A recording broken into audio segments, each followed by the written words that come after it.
اسم من اماست و این داستان منه. من با مامان و بابام تو دریا لاماها زندگی میکردم، ولی خب من اینجا به دنیا نیومدم. و چطور بگم؟ مامان و بابام لاماهای مهربونی هستن، ولی پدر و مادر واقعی نیستن. گمونم خودتون حدس زدید. این داستان اینه که چطور خود واقعیمو پیدا کردم. این چیزی که همه آدما میخوان، مگه نه؟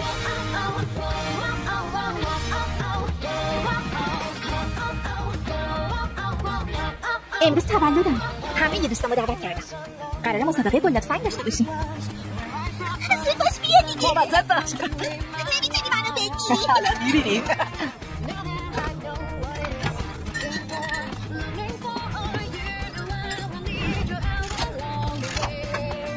امون برم نمیشه. یکی اومد. امکان نداره. خوبم داره. برنده کسی نیست جز اما. غیر ممکنه. خیلی معرکه بود. پسر یه بار دیگه انجامش میدی؟ خب مسابقه دادی. گلاب سنگت حتما چیز خاصیه. میشه نگاه بهش بندازم؟ باشه بیا ببین. آها حالا شد. و خیلی جنس خوبی داره. پس چی که خوبه؟ بابام درستش کرده. لطفاً مواظب باش. منظورت آقای وایته؟ نه اون لاماه، ولی تو لاما نیستی. پس اون چجوری باباته؟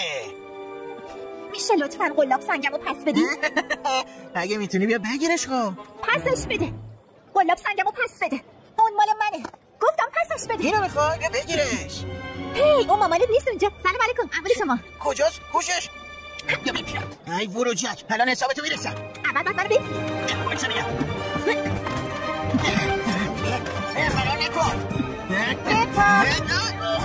میخوای منتظرت بمونم؟ چه جذاب. اگه دستم بهت نرسه. مگه دستم بهت نرسه؟ نه اگه.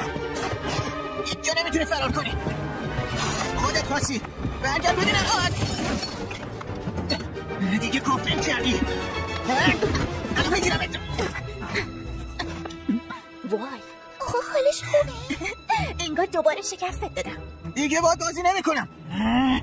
شما سه تا بهتره به حرفم گوش کنین. اون اسبا نیست. اونی عجیب الخلقه کوچولوئه. یه غریبه. لاماها کنار هم میمونه.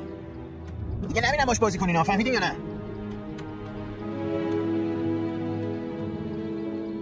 نگران نباشین بچه‌ها. بیاین بریم. مامانم منتظره.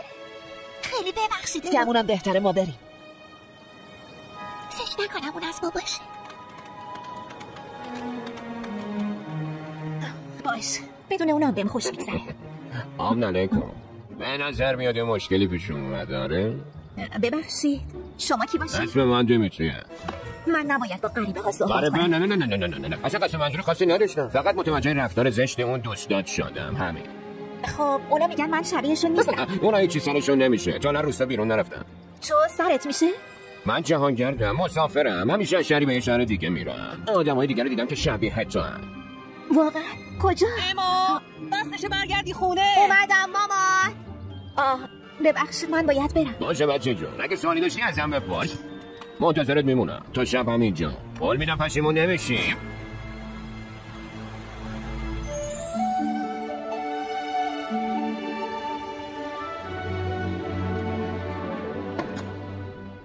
تادای تولد مبارک اما.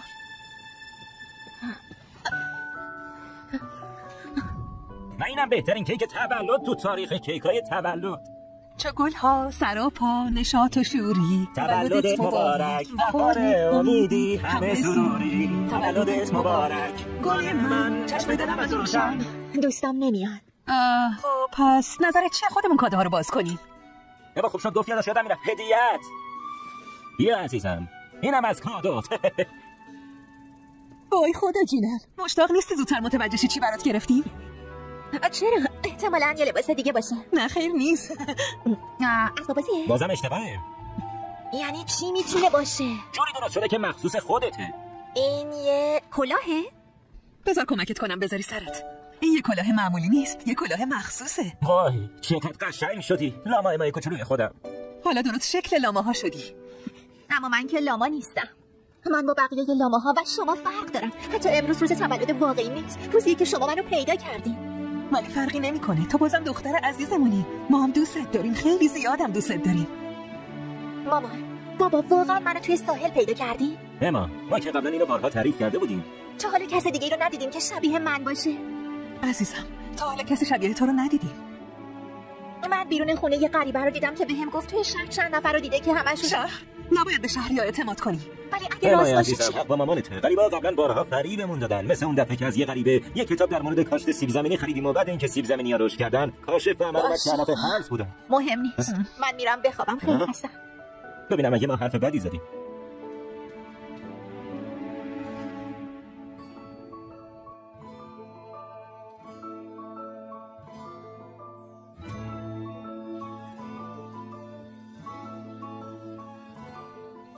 منتظرت میمونم تا شب همینجا.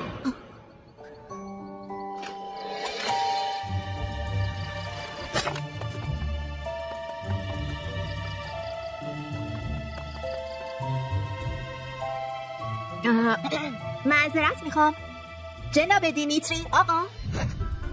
انگار واقعا اومد. هی اینجا بیا. هی کجا رفتی؟ میشه برام بیشتر تعریف کنی؟ معلومه کار نمیشه تعریف کرد. حتی نمیدونم از کجا شروع کنم. چی؟ منظورت چی؟ میشه لطفاً بگید، میخوام بیشتر بدونم. حالا که انقدر کنجکاوی چرا نمیای با چشای خودت ببینی؟ چی گفتی؟ گفتم چرا نمیای با چشای خودت ببینی؟ گرفتمت. چیکار میکنی؟ نمیدونم چی هستی ولی مطمئنم تو شب میشه به قیمت خوب فروخته.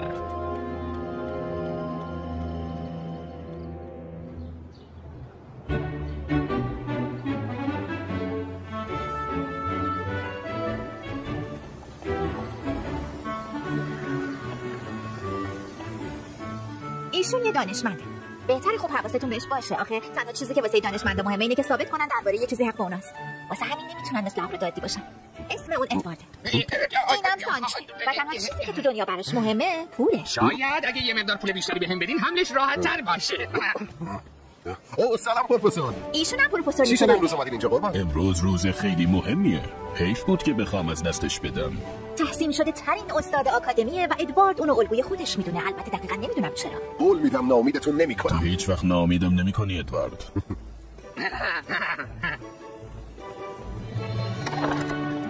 دارم آقای ادوارد ولف داریم. متخصص از زیست‌شناسی و این رفیق خیشتی به ما بدین دنیا سفر کرده و مشغول تحقیق بوده. آیل برگشته به خانه‌شون آخر و داره غذا پخته میکنه. آره درسته. ببخشید سجا این از کجا آوردی؟ یه دستیار فوق‌العاده میدونی چجوری یه معرفی نامه فوق‌العاده بنویسه؟ ما بریم نداشت رئیس جون. الله بگارتی ساحل پیاده رو بکنه. کی مزخرفات نوشتن؟ لطفاً تحقیقاتتون رو ارائه بدین. روز بخیر داوران عزیز. هممون در تاریخ و افسانه ها خوندیم که چه موجودات دیگه‌ای در این سرزمین کنار ما زندگی می‌کردن. بنده هم سالیان زیادی و صرف مطالعه و تحقیق در مورد این سوالات کردم که آیا اونا واقعا وجود داشتن؟ طبق تحقیقات من اونا این شکلی بودن.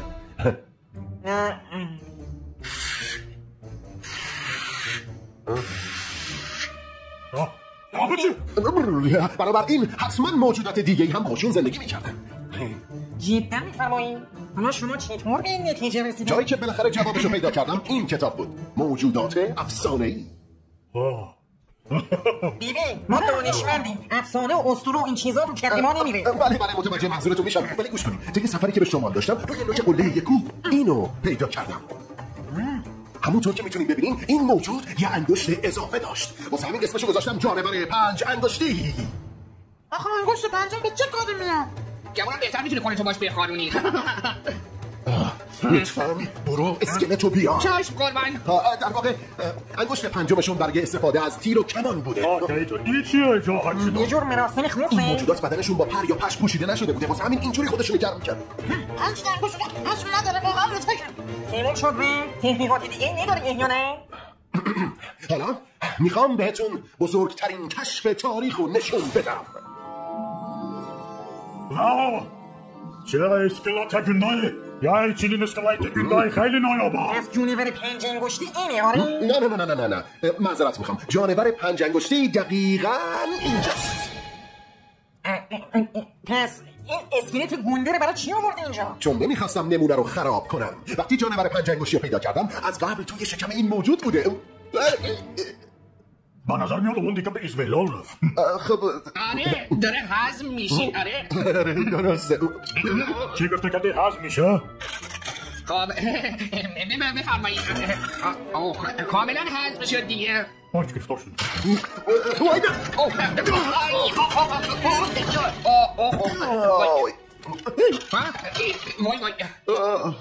آقای ولف، صفت چه سود و محترم شما یعنی پروفسور نیکولای از ما خواسته بذاریم من به صحبت کنید. این فرصت تا به شما دادیم تا ما صحبت کنید. یک دونه جدید کشف چی کردیم. منظورتون چیه؟ این کافی نیست؟ مدرکش دقیقاً همینجاست. اسم دیگه مقدار کافی وقتمون هدر داد. نه باور کن این واقعیه، به تو قول میدم. روزی 100 تا از فاصله از جای مختلف برامون میاره.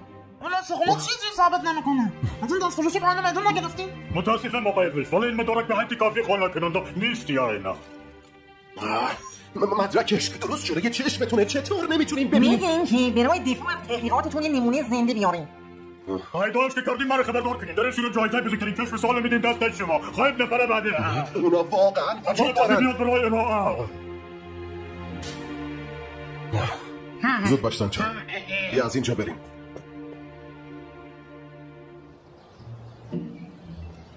استاد من چجوری باید بیشتر از چیزی که نشون دادم مدرک جمع کنم؟ آخه مگه استخونه رو ندیدن؟ چرا حرفامو باور نمیکنن؟ شاید اگه بتونی نمونه زنده پیدا کنی قانع بشن.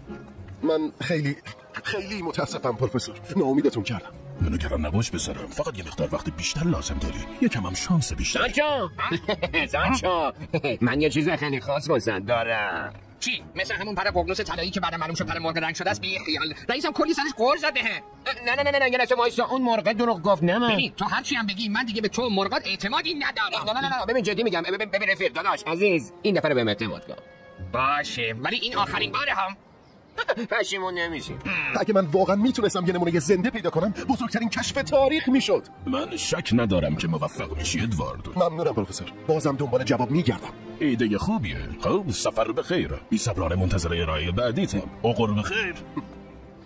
سانچو باز کجا رفتی؟ گذشته. این دفعه اصل جنسو واسه آوردم. وای دقیقا همونجوری که رئیس گفته بود. دیدی من چی گفتم؟ الکی نمیگم. باورم نمیشه. بذارین بیام بیرون. خب چقدر؟ مثلا 20 شد؟ عمر از 200 میدم. شوخی میکنی؟ آخری 30 تا. 472 تا. میگم 30 تا. 1242 تا. تو اینا نمیام. 435 میلیون و 786 تمام. از همون 30 تا. میگم 30 تا 86. بابا کوتاه 200 تا. باشه ببینم میدونستم تو دوباره میخوای سرم کالا بذاری نه؟ خب ما رفیقای قدیمی مگه نه؟ سانچو پس اینجایی؟ رئیس همه جا رو دنبالت گشتم. این همون جونور 5 انگشتیه که دنبالش میگشتیم. بذار بیام بیرون.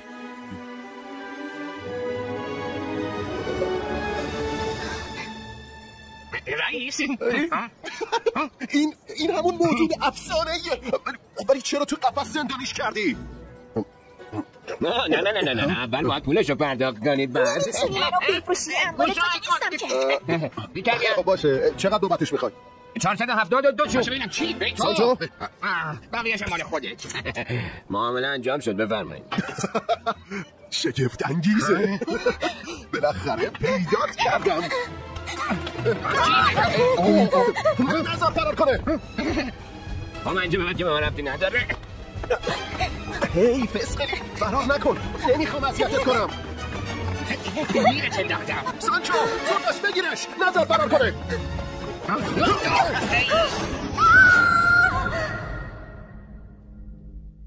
اما بیدار شو عزیزم. اما کجایی؟ مامان و بابام شروع کردن دنبالم گشتن ولی هیچ جا پیدام نکردن. انگار چه یه فاضلاب عجیب بودم که همه چی بوی گند میداد. واقعا بوی بدی میداد. من همیشه گفتم اگه نیمه پر لیوانو ببینی متوجه خوبی تو هر چیزی میشی. راستش اگه نمیرفتم اون پایین هیچ وقت با دوست جدیدم آشنا نمیشدم.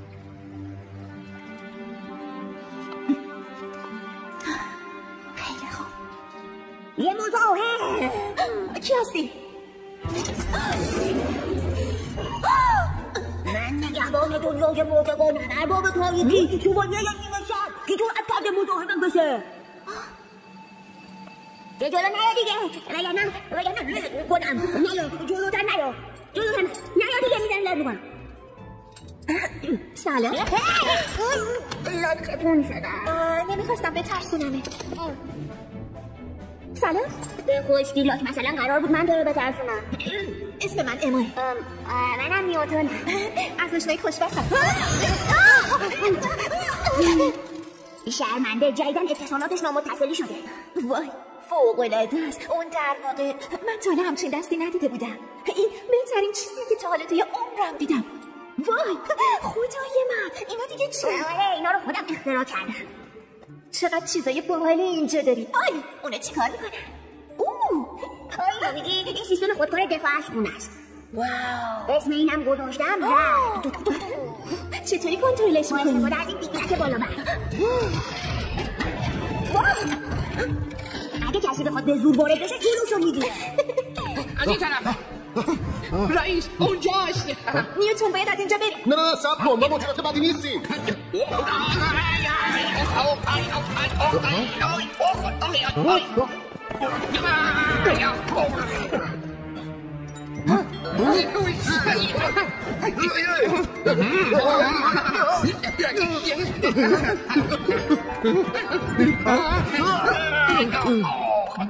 الان مشتکیشون میکنه.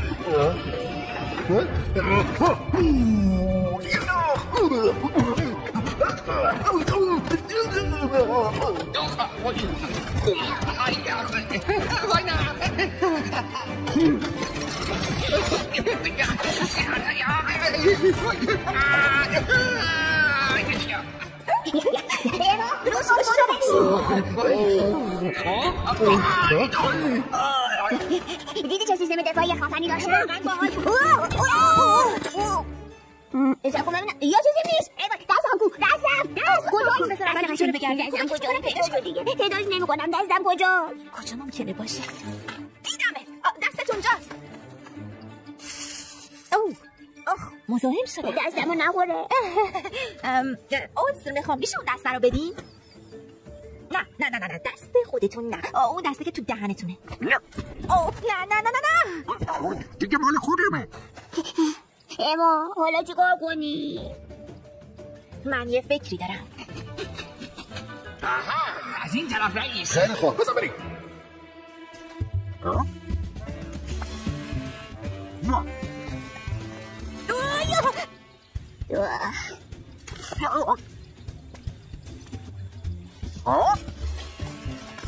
سلام ارسال.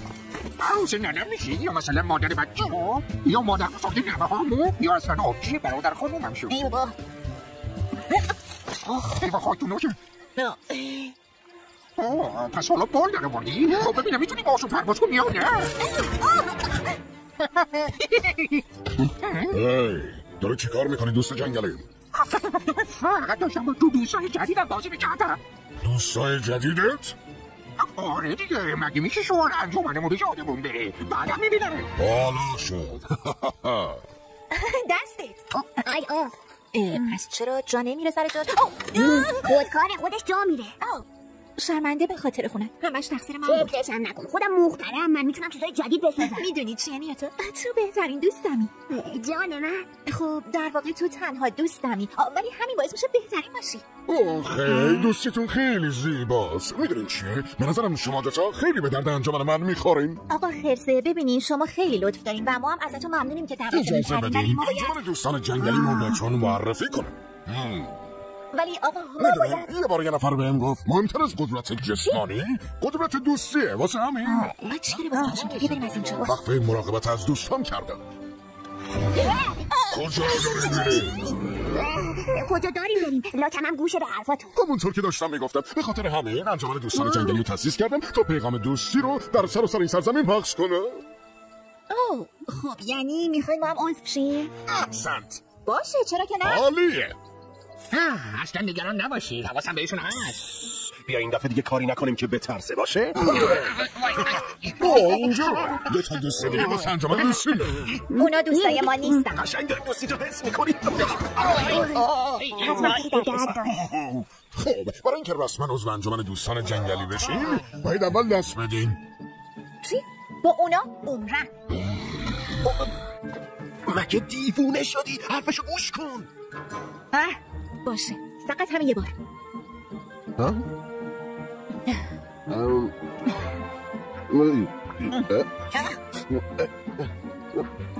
باز چرا معطلین؟ اینطوری دیدی؟ خیلی هم سخت نبود نه؟ زود باش دستتو بده به من. دیدی ما با هم دیگه دوستیم. حالا میتونیم بهتون شعار دوستان جنگلیمون یاد بدیم. به دوستی که نیازمند باشه کمک میکنیم. دوستای جنگلی تا بعد در هر ماجراجویی کاری هوای همو دارن. و در آخرم باید یه چیز فوق‌العاده مهم بهتون بگم. این یه صوت مخصوصه برای وقتی که به کمک دوستاتون نیاز داریم. جون بدینش به من. آخه من همیشه کمک لازم دارم. نه تو اینو نگهدار باشه. ممنون. یادت باشه اگه تو دردسر افتادی کافیه این صوتو بزنی تا ما بفهمیم که دوستمون نیاز به کمک داره و دوست جنگلی میاد کمکت. بیا شما دوتون منافظان بهترین دوستای دنیا باشه. ببخشید امای ما گم شده. شما امروز ندیدینش؟ شهرمنده خانم ندیدمش والله. اما شما نمیدونین اما کجاست؟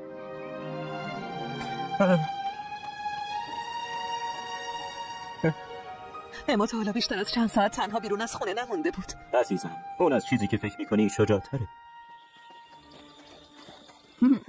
گمونم خیلی هم بد نشده.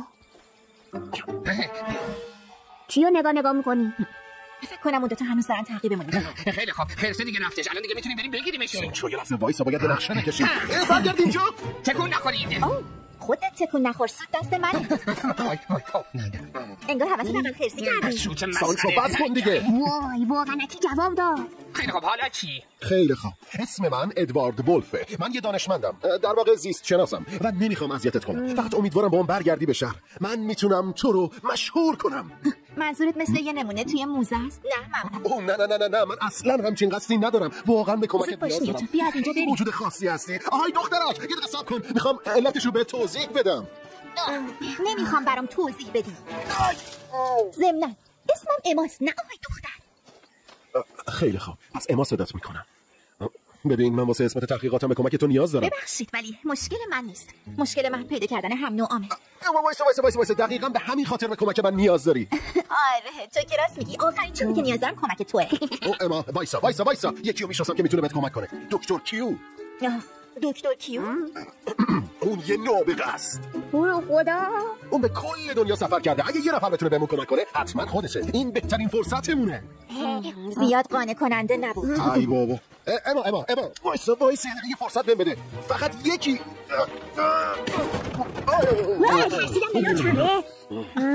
دیگه دنبالمون رو نیا. به شرافتم قسم میخورم. چه شرافتی؟ تو که شرافت نداری. و اونجا بود که فهمیدم ادوارد اتفاقا موجود شریفیه. رئیس شما حالتون خوبه؟ آره خوبم. من هنوز زنده‌ام.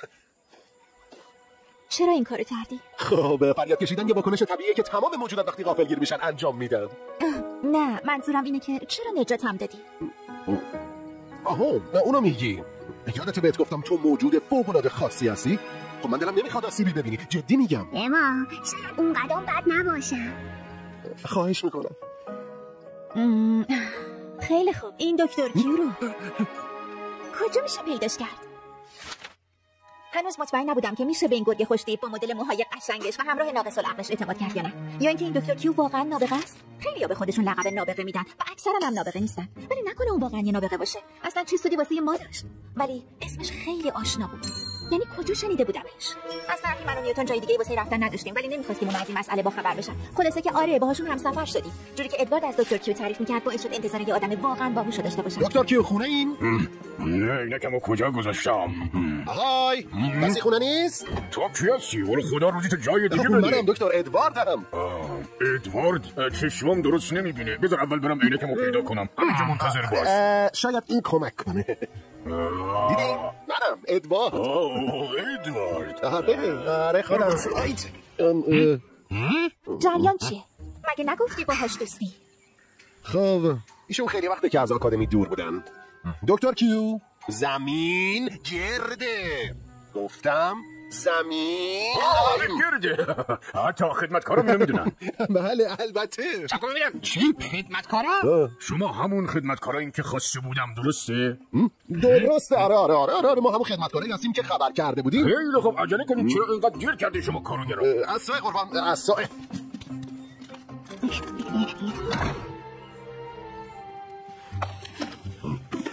حالا من باید برگردم سراغ تحقیقاتم.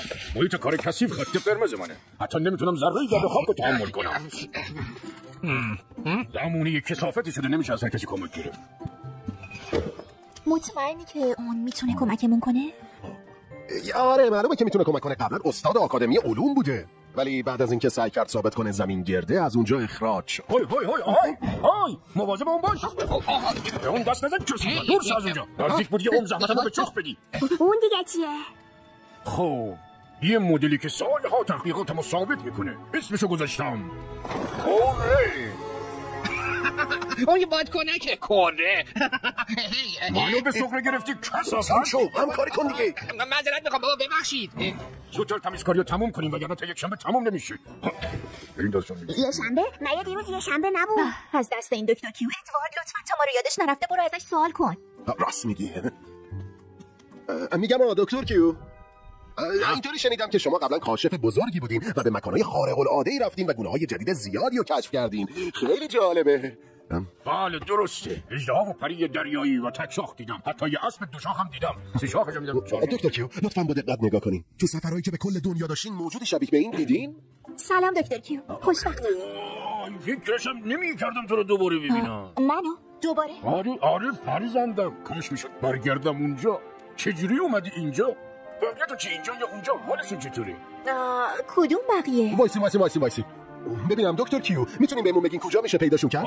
آره چیزی یادم این مربوط به سفریه که توش میخواستم ثابت کنم زمین گرده. رفتم سمت غرب. درست دقیقاً همجا. نه اینجا.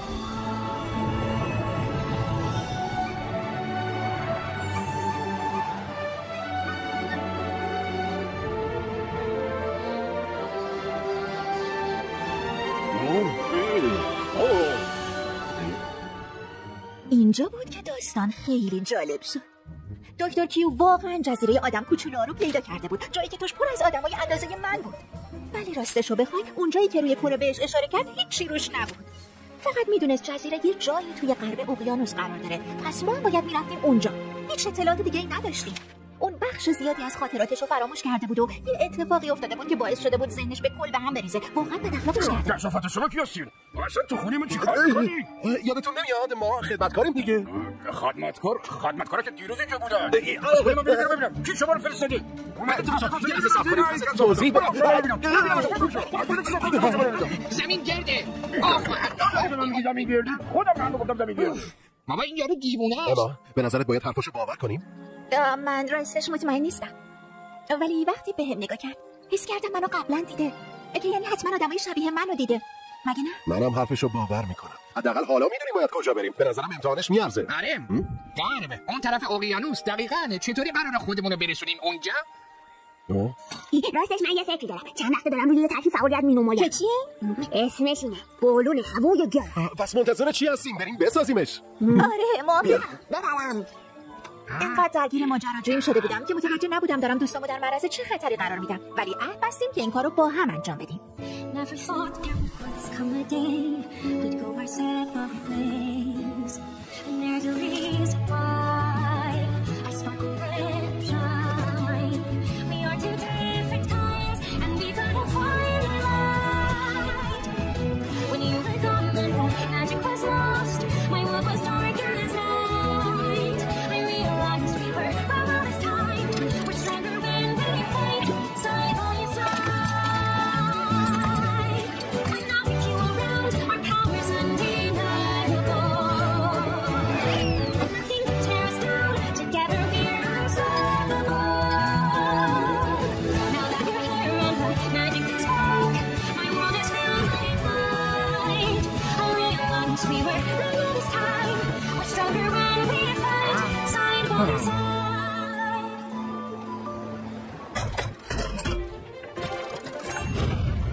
وای میو تو نابغه‌ای.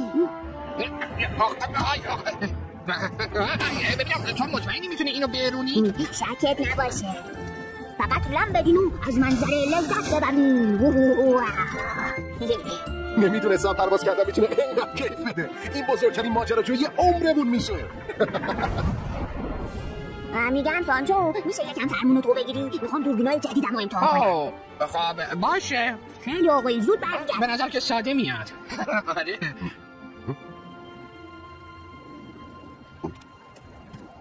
چی شده اما؟ حالت خوبه؟ فقط نگرانم. اگه پیداشون کنیم و از من خوششون نیاد چی؟ معلومه که ازت خوششون میاد. امیدوارم حق با تو باشه. مواجه شدن با چیزای ناشناخته آسون نیست. آره. ولی بهتر از گزینه دیگه است اینکه تمام عمرت تو ندونستن سر کنی. کلی زیبایی تو ناشناخته های زندگی وجود داره که میشه کشفشون کرد. یه نگاهی به اطرافت بنداز اما. داریم پرواز میکنیم. سوار یه وسیله هوایی جدید بر فراز اقیانوس کشف نشده. این باور نکردنیه. حق با تو ادوارد. اما مطمئنم که اونا عاشقت میشن. اما بله. بیغلم روی ما خوش آمدی. تو با شجاعت از خطرات بیشماری گذر کردی. تو بسیار دلیری. ما از سر به تمام آدما به گرمی ازت استقبال می کنیم. از این کارش عالیه.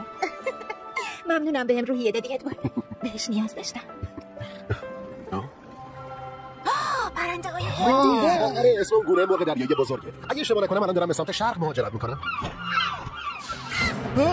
نه دارن صاف بیان سمت ما. مسیرشون عوض نمیکنن. سانچو عجله کن فرمون بچرخون. زود باش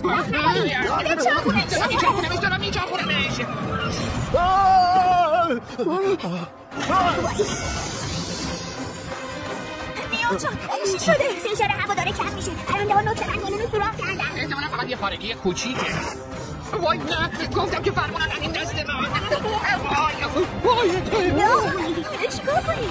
هرچی که سنگینه رو بندازیم بیرون. اینطوری آروم‌تر سقوط می‌کنیم. نیام جان هنوز داریم سقوط می‌کنیم. سرعتمون کم نشده.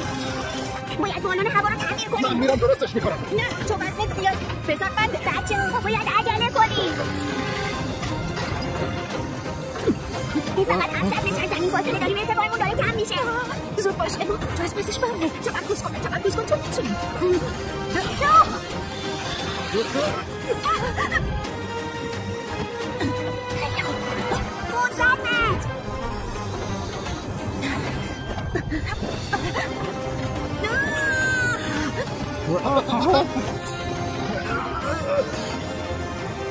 من نمیخوام بمیرم مامانی.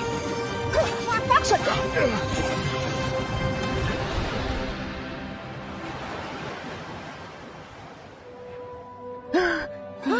موفق شدیم. زنده است اما. منظورم که تو موفق شدی اما انجامش دادی. اینو میگی کاری نکردم که. اون شجاعانه ترین کاری بود که تو کل عمرم دیدم.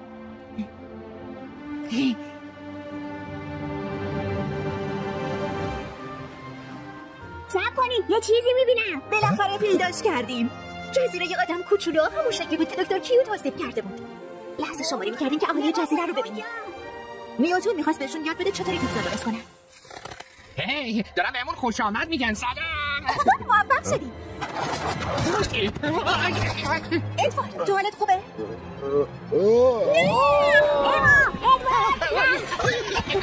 سانچو باید نجاتشون بدی. نخیر عمرنگ. منظورت چیه؟ حالا نوبت درخشش منه. ای سانچو چی کار میکنی وایسا؟ من هنوز دارم نمیخواد در مدرسه. ادوارد بیدار شد. واقعا پیداشون کردیم.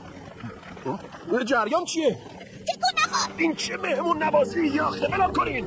تو مهمون نیستی. من تسلیمم واقعا سوی تفاهم اتفاق افتاده. من یکی از شماها. خیلی خوب باشه آروم باش. داری چی کار میکنی؟ منو کجا میبرین؟ بریم جای ملکه. حال ساکت باش. ملکه؟ شما ملکه هم داری؟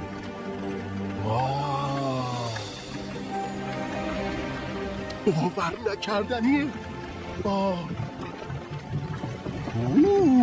لباساشون نگاه کن. یعنی جنسشون از چیه؟ پنبه، ابریشم، جراحی معماریشون که خیلی منحصر به فرده. اون به نظر مهم میاد. این نماد قبیلتونه؟ معرکه است. وای اونم حتما باید کاخشون باشه. بالاخره میتونم تحقیقاتمو ثابت کنم. این بزرگترین کشف تاریخ میشه. قرار اسممون بره تو کتابای تاریخ.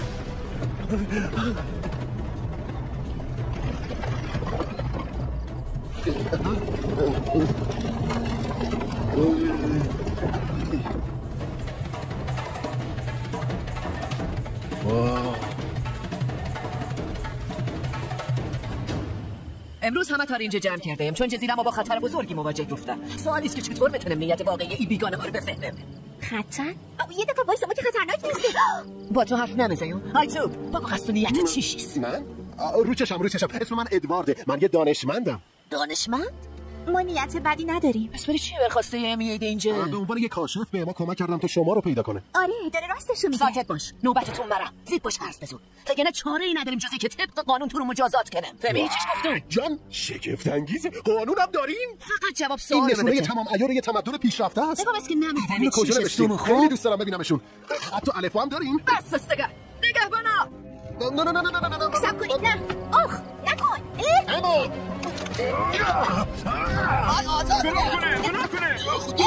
بس کن. معذرت میخوام فکر کنم شروع خوبی نداشتیم. چی شد یهو؟ حال بگید ببینم چجوری پیدا ما کرده؟ کی بهتا گفت؟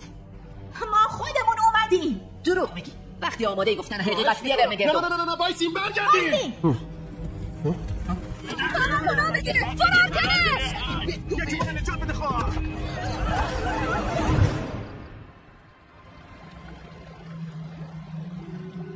چی؟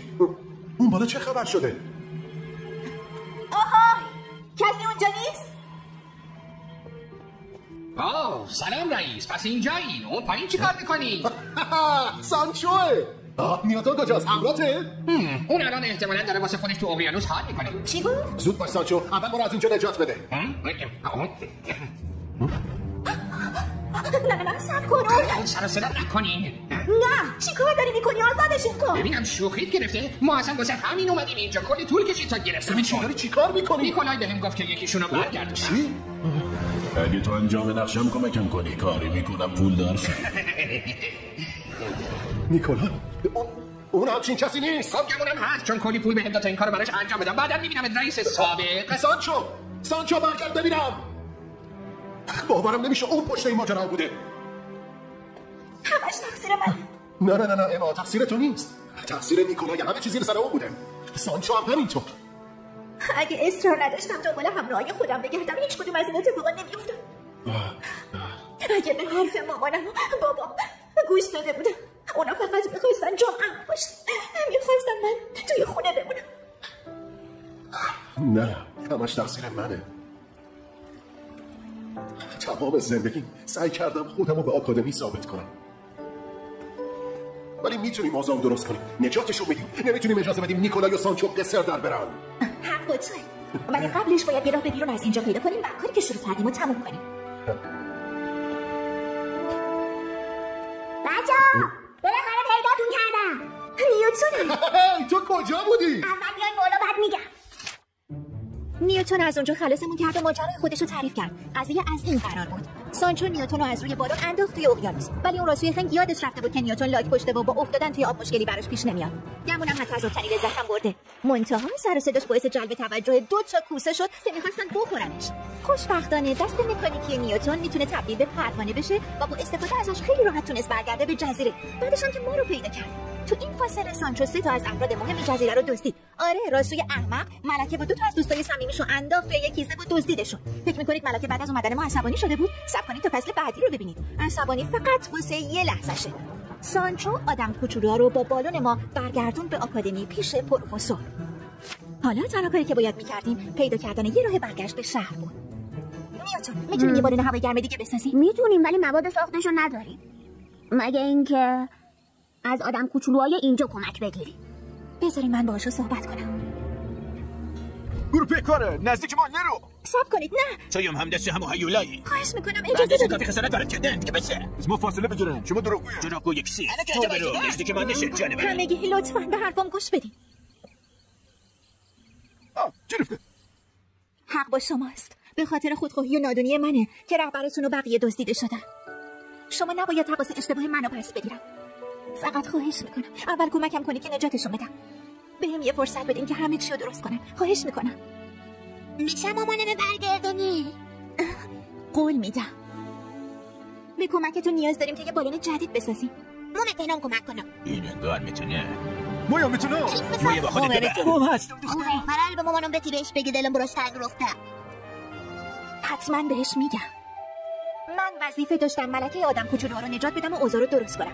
اونا سالها بدون اینکه کسی از وجودشون خبر داشته باشه توی اون جزیره زندگی میکردن. دکتر کیو اونجا رو کشف کرد. ولی یادش رفت به کسی اینو بگه. بعدم بیشتر در موردش بهتون میگم. اول باید جلوی آدم بده رو بگیریم. با هم دیگه یه بالون جدید ساختیم، پارچه ها رو بریدیم و به هم دوختیم و آتیش رو روشن کردیم و راه افتادیم. این مونتاژ کوچولو باعث میشه ساده به نظر بیاد، مگه نه؟ مونتاژ واقعا همه چیز ساده نشون میدن.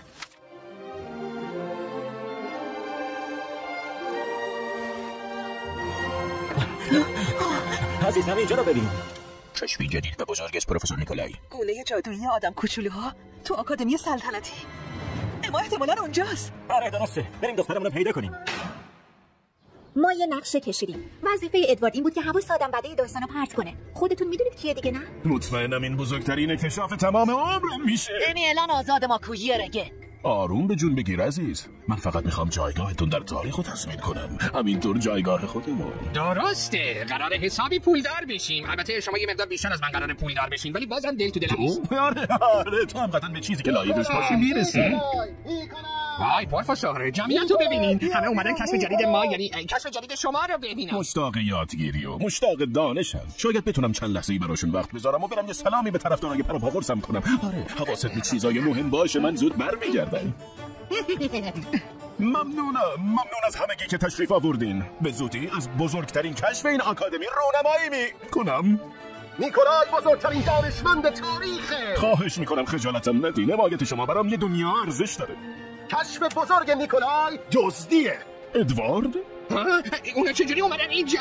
درسته، این چهره واقعی پروفسور نیکولای هم دروغگو هم دزد.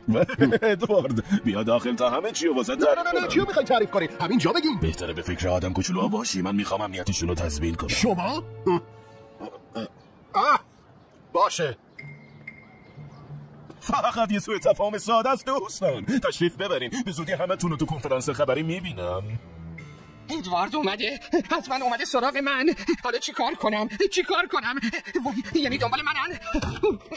هیچ وقت یادش نمیره که من فروختمشون. این چی بود؟ ولش کن، چیزی نیست. ساکت بابا، هیچ کسی جایی نمیره.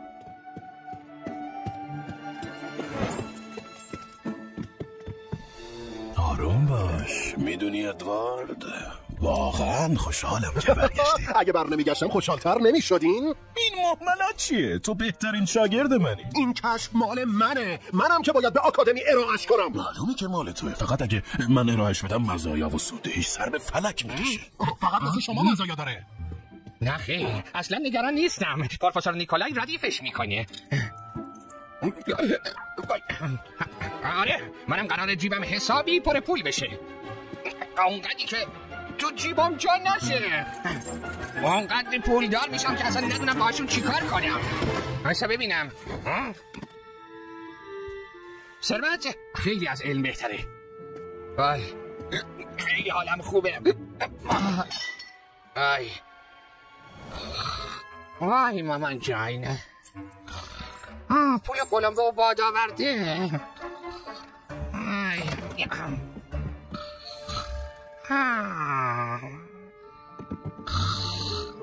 نمیذارم قصر ده برین. مطمئن بشم حقیقت به گوش همه برسه.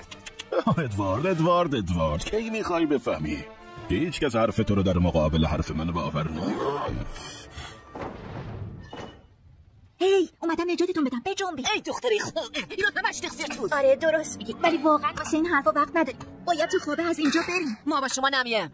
ببینید واقعا متاسفم که اینقدر دردسر درست کردم. بیاین اول نجات پیدا کنیم، بعدا راجبش حرف میزنیم. اصلا نمره اعتماد کرد.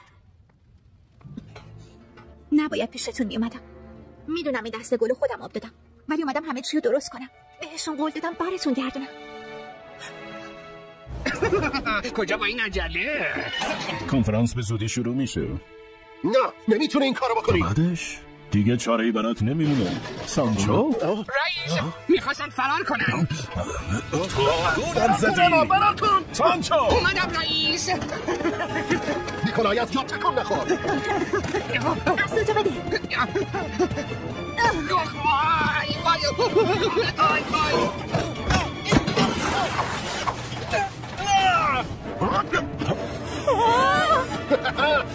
بدرود پروفسور، بابت درساتون ممنون. صبر کنی کارو نکن. خیلی خوب، میدونم میخواین ببینین که بعدش چی میشه، ولی قبلش باید یه چیزی رو بگم. یه چیزی که وقتی تو قفس بودیم ملکه بهم گفت. کل داستان در مورد همینه. میدونین من واقعا یکی از اونا. من تو جزیره آدم کوچولوها به دنیا آمدم. و حدوداً 2 سالم بود که دکتر کیو یک کاشف جزیره ما رو پیدا کرد. ملکه از اونجا فراریش داد. همینم ازش انتظار میره.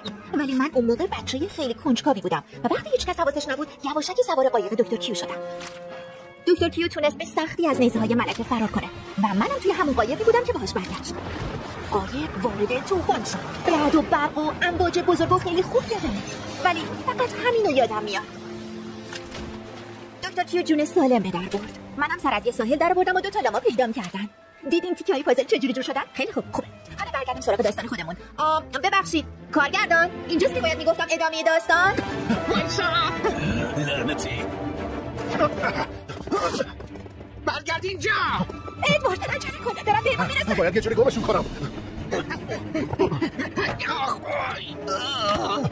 نیکولای، این احمق بازیات تمام کن. عمرم بدشون به من. ببخشید بذارینشم.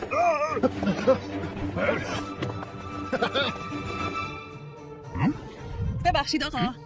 آکادمی علوم از کدوم طرفه؟ نمیتونم. مطمئنی؟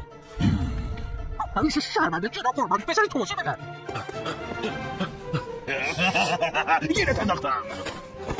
شاید بتونی قایمسی ولی نمیتونی فرار کنی. اونا نمونه نیستن، مال تو هم نیستن. من بزرگترین دانشمند دنیام، نمیتونی جلومو بگیری.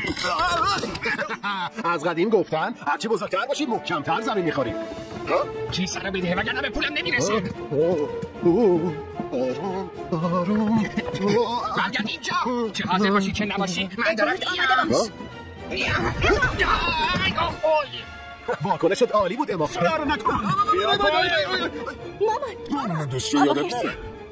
به عنوان یه شهروند وظیفه‌شناس خیلی لطف کردین. حالا شد. سرای چی بود؟ آقا خرسه. تو برو کمکشون. بله قربان. بس کن.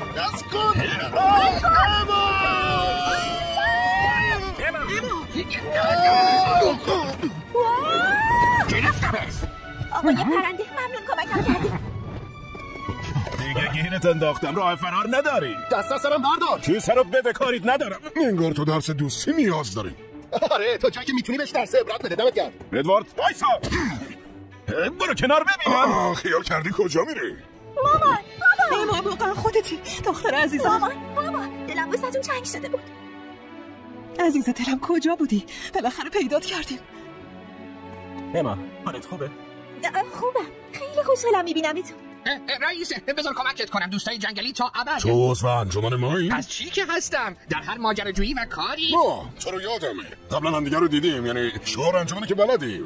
خودم یادش میدم تا صبح حفظش میکنه. آفرین، این میگن یه عضو خوب. اما اینا دیگه کیان؟ پدر و مادرم. آقا و خانم وایت. سلام، من ادواردم، دوست اما. سلام. وقت نده ادوارد، باید ببریمشون یه جای امن.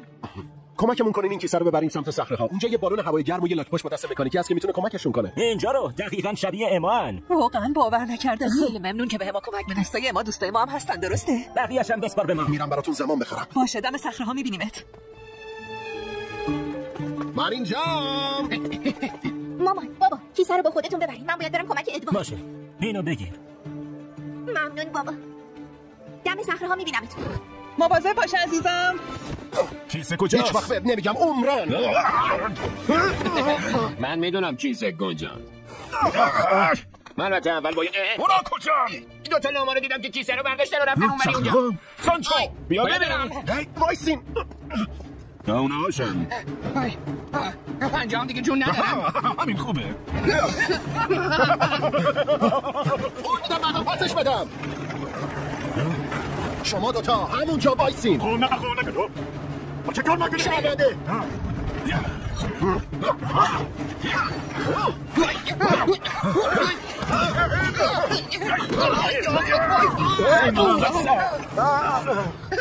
رئیس جون تصادف کرد. من که بخواب بگی میام بار میزنم.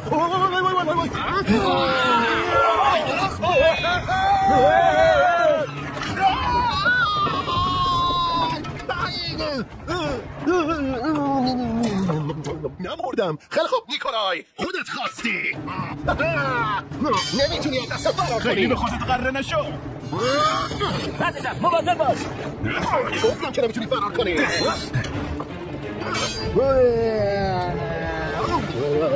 زود باش اونجا. حله. فکر کنم گمشون کردم. وای نفسش بده. خیال کردن میتونین ندازن فرار کنین خوابشو ببینید.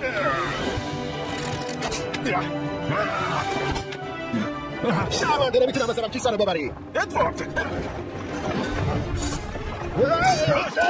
چی کار داری تو به زور ازم گرفتیشون. طلب آله برن. بلش کن. مگه دستم بد نرسه. من ولی نفر روی خودت آزمایش میکنم. دیگه کافیه. اینقدر بازی داری نیازه نمیتونم. نمیتونی جلومو بگیری پسری خلاصه. نمیتونی ببریش. ادوارد مواظب باش.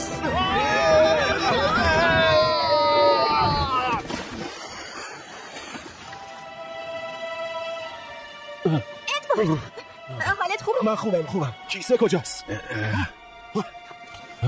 بدش به من. برش کن. کیسه رو بس بده. برش کن. سیب زمینی. پس کجا رفتن؟ این غیر ممکنه. چی کارشون کردی؟ نقش بازی نکن. نمیتونی منو گول بزنی. واسه ببینم. نترسید. نمیذاریم دستشو بهتون برسه. رئیس کیسه دست اون هست. ادوارد عجله کن. چرا اینقدر لفتش دادم؟ برگردین اینجا. علم کن. عزیزم خودت زود باش از اون طرف. دست از سرشون بردار. واقعا اصابمو خورد میکنیم. حالا که کمکشون کردی فرار کنن خودتو جای اونا میگیری. فکرشم نکنی کنم. کیسه رو بده. دختر دست منه. اما به حرفش گوش نده. فقط برو. به هم پسشون بده. خانم وایت اون با من.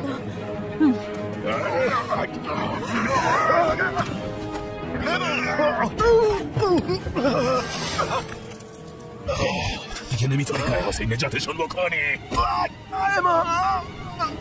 خیال کردی میتونی منو شکست بدی. ادواردو ولش کن. آدم کوچولو میخوای خب من اینجا.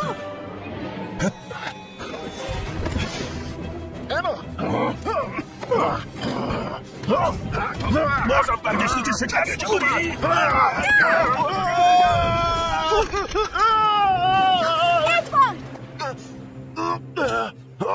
جانم.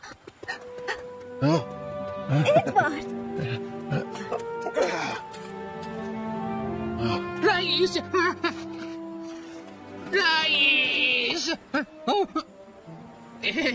رئیس جون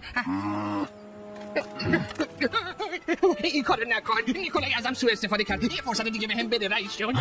نه من رئیست نیستم. نه الان نه قبلا نه هیچ وقت دیگه. چطوره یه فرصت دیگه بهش بدی که مثل آقا خرسه کار کنه؟ آی نه.